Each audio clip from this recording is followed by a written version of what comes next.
Yo, what up, baby? You know what I'm saying? Um, Look, man, I want to keep it real today. You know what I'm saying?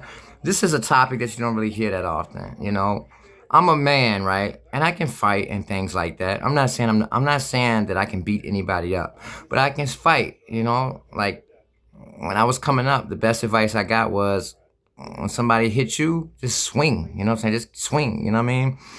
But you never hear stories about men getting abused by their girlfriends, especially men who have like solid principles about not hitting women. You know what I'm saying? Like me, I grew up in a household where I experienced a lot of domestic violence. You know what I'm saying? My mother and my father didn't get along with each other that well, and I saw a lot of abuse. You know what I'm saying? I saw my mom get bloodied up and bloodied up by my dad, and from a young age, I just told myself, man, I can never ever raise my hands to hurt a woman. You know what I'm saying? And then fast forward, I go through a midlife crisis in a way. I meet a 23-year-old at the age of 31, fall in love with her. You know what I'm saying? We run the streets together. You know what I'm saying? I mean, bond with each other. And if you from the streets, you know how it go. Shorty was my first girlfriend ever in life that could put the work on a scale and bag it up while I'm driving, you know what I'm saying? Because at the time I was grinding, I was hustling, you know what I'm saying? I was selling that heroin, you know what I mean? Heroin, powder, hard, whatever. And when I say hard, I mean crack, you know what I mean? That's what we call it in my city. And I met this young lady and I just fell in love with her. You know, I knew she was a hoe type girl. And when I say hoe, I don't mean to be disrespectful. When I say hoe, I mean it as a term of endearment or a term of empowerment. You know, she's a young lady who carries it like a female. Carries it like a male. She feels like one time I caught her I was with my homegirl who knows her, who's friendly with her, and she was like, "Yo, she talking about you right now. I'm just smoking a blunt with my homegirl." And she's like, "Yo, she talking about you," and she was like, "I just met a new shawty." And then where I come from in my city, when we say shawty, that's like one of the people on your team. Usually guys say that.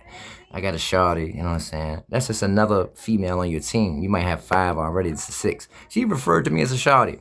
And I just became curious about her because I was like, she's so beautiful, hazel eyes. I mean, when you look at her, she looks so feminine, so pretty, but she's so hard. And that just sparked some curiosity in me because I was always a dude that came from the street, but I was attracted to women who went to college and who were opposite of me because I was always taught by my old heads, deal with a woman who can actually do something different than what you could do for yourself. But I met this girl who was younger than me and I fell in love with her. I learned her life story. Her brother got murdered at the same age my cousin got murdered, 16. And I just fell in love with her. Her family, she's the black sheep of her family, and not to keep talking about it, but not to expose her or nothing like that, but I just fell in love with her, and I never felt the urge to take care of a woman ever in my life because the women who I've always dealt with had more than me because they were more educated. Like I only had two girlfriends in my life. From 18 to 27, she became a veterinarian. Then she got disenfranchised with the whole veterinarian thing because she felt like she couldn't become financially independent, aka rich. So she started selling mobile homes, and now she's rich. So I've never dealt with a woman who didn't have like all the women I've ever dealt with had way more than me in terms of resources and finances. So this is the first woman I ever met in life where I actually felt this desire to take care of because you can say I felt sorry for her, but I wouldn't term it that. I would term it as I love her and I want to bring her to the awareness of her own intelligence, her own femininity, her own beauty. She's rough, she's tough, she thinks she's a tomboy, but she's really a pretty girl who's very intelligent, who can transform her street talents into legitimate talents. And I felt like, yo, I'm all in. I even got her pregnant and she lost a baby or whatever, but that even made me closer to her. But she's very violent, like if I say something that she disagrees with, she's gonna hit me. And I wear glasses, so you know, I always tell guys before we get into a fist fight, I'm like, yo, I can feel the energy. Yo, okay, I wear glasses, bro. Give me the opportunity to take my glasses off and let me know we're about to fight. If you're a real man, you're gonna let me get that, because I can't see it coming. With her, I may say something she don't like, and I'm not saying that I cuss her out or abuse her verbally. Yeah, I can say something simple like, I don't like that Subway sandwich. I like the tuna sandwich. Forget that steak and cheese sandwich. Boo! She hit me And, it's like her version of love is hate. So recently I had to walk away from her after this last thing. But, yeah. And every time she hits me or hurts me or whatever, I never hit her back. I'll grab her, restrain her, and I'll hold on to her and I'll say, look, on your brother, before we, lost a son together, I used to say, on your brother who's deceased, who got murdered, if I let you go, you're not gonna hit me no more, right? And she'll say, I'm not, on my brother. And that's how I know she's honest and she's not gonna do it. And I'll let her go and she won't hit me anymore. And, then it became on our deceased son, you're not gonna hit me no more, you know? And, it's just like, a lot of people come up to me and they give me advice. They say, hey, you shouldn't deal with that. And I'm like, yo, I don't deal with that. I only see her maybe once every 2 months or something like that. And when I do, it's generally so that I can do her a favor. Like the last time I saw her last Thursday, it was because she needed to go to court.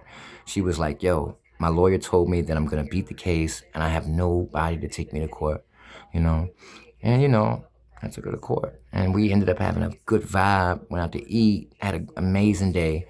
Like 23 hours and 57 minutes of the day, which leaves 3 minutes left in the day because a day consists of 24 hours, goes amazing. But the last 3 minutes overshadows the good. That 3 minutes of unhappiness trumps the 23 hours and 57 minutes of happiness, But as a man, I want to let you guys know, if you're dealing with a woman who's very abusive and you can refer and you relate to me on the street level type thing,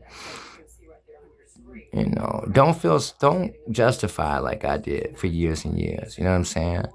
You have to move away from that because a girl like that will eventually kill you and love you, come to your funeral and give you kisses while you're in the casket. You know what I mean? Because every time she does it, she'll come and apologize.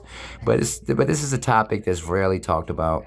A lot of guys be like, oh, you got beat up by a girl. And I'm like, first of all, bro, my girl can fight. I'm going to rep mine. You know what I mean? First of all, Shawty can fight. We done fought dudes together.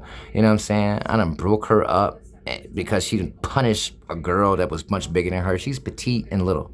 I'm proud of her, like, in terms of her fighting ability. So it's not a regular girl. Like, my girl can fight. Like, her brother who was murdered trained her properly. You know what I'm saying? My girl's in a gang and everything. Like, you know what I'm saying? And she can beat everybody up in her gang. So you got to understand, this is not a regular girl, but she's beautiful. She's pretty. She's very feminine when she's with me. I can bring her real self out. But when she's out there on her own, she's, like, different. But if you're a man and you're dealing with an abusive woman, man, you got to go, You got to go, bro. And she's aware of the fact that she's abusive and she doesn't like it, but she's very manipulative. She'll come up with all these excuses and things like that to make me look bad because she wants to hide from the guilt. She feels guilty for it. And I respect her for that because at least she knows she's wrong. So at least I know she's not a psychopath.